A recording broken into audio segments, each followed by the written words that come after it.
अभी लाइमलाइट में लद्दाख का मुद्दा। Yeah.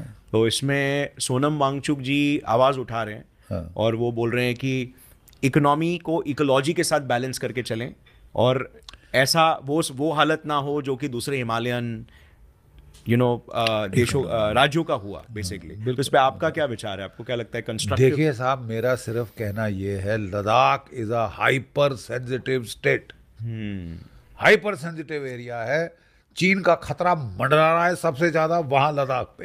राइट। और ऐसे में अगर इतनी अनहैप्पीनेस लद्दाख के लोगों में हो कि वो फास्टिंग के ऊपर आ गए, हाँ। और वो सोनम वांगचुक जैसे, वो मतलब कोई फटीचर नहीं है, सड़क छाप नहीं है, गुंडा जो कि बोलना शुरू किया है पॉपुलैरिटी के लिए। वो बड़ा जाना एजुकेशनिस्ट है, बहुत ही रिस्पेक्टेड सिटीजन है भारतवर्ष का। तो अगर वो ऐसा कह रहा है तो हमको तो तवज्जो देनी पड़ेगी। उसको ब्लैंक आउट की न्यूज से ही ब्लैंक आउट कर दें, I am sorry, that is not the way to go.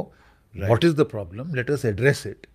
Let us face it before the Chinese start taking advantage. Exactly. And it can turn into a national security threat as well. Then it will become a problem. Right. So this is a border region and we have to be very sensitive to what the people are saying and feeling. आप की तरफ से आप कह रहे हो हमने तो बहुत दिया है साहब, तो ये तो मांगते ही जा रहे, मांगते नहीं, मांगते नहीं, कुछ उनकी जरूरतें हैं तो वो कह रहे हैं। And they are fully cooperative. And they are, वो कह रहे हैं कि हमने कोई पत्थर नहीं फेंके, कुछ नहीं किया, हम तो खुद उपवास कर रहे हैं। वो इतने -16 डिग्री में बैठ के बेचारे रात रात बाहर रह के वो उपवास कर रहे हैं। तो वाई लेट दिस प्रॉब्लम फेस्टर? अगर वो उनको शेड्यूल 6 में ट्राइबल स्टेटस चाहिए तो दे दिया जाए। I mean why let it build up और फेस्टर और infest and create a very fester away as a festering सोर।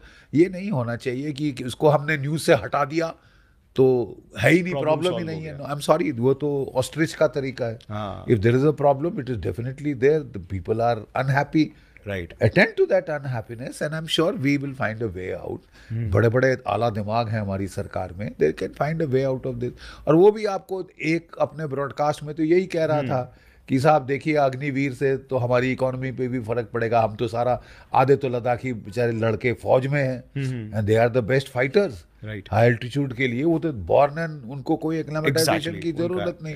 तो आप उनकी रोजी रोटी अगर थोड़ा ढीली पड़ रही तो फिर चू चू तो होगी ही साहब। वो कह रहे हैं कि साहब देखो नेपाल के लोग नहीं आ रहे क्योंकि अग्निवीर स्कीम, उनको भी इससे फर्क पड़ा है। सो अब यहाँ एक सोच कि साहब हमने बोला अग्निवीर कोई खिलाफ उसके बात ना करे, कुछ ना करे। I think that is not a right approach. I think the approach is to keep your eyes and ears open and see, अगर दुख दर्द है कहीं, वो भी इतनी सेंसिटिव बॉर्डर स्टेट में, it should be attended to as fast as possible.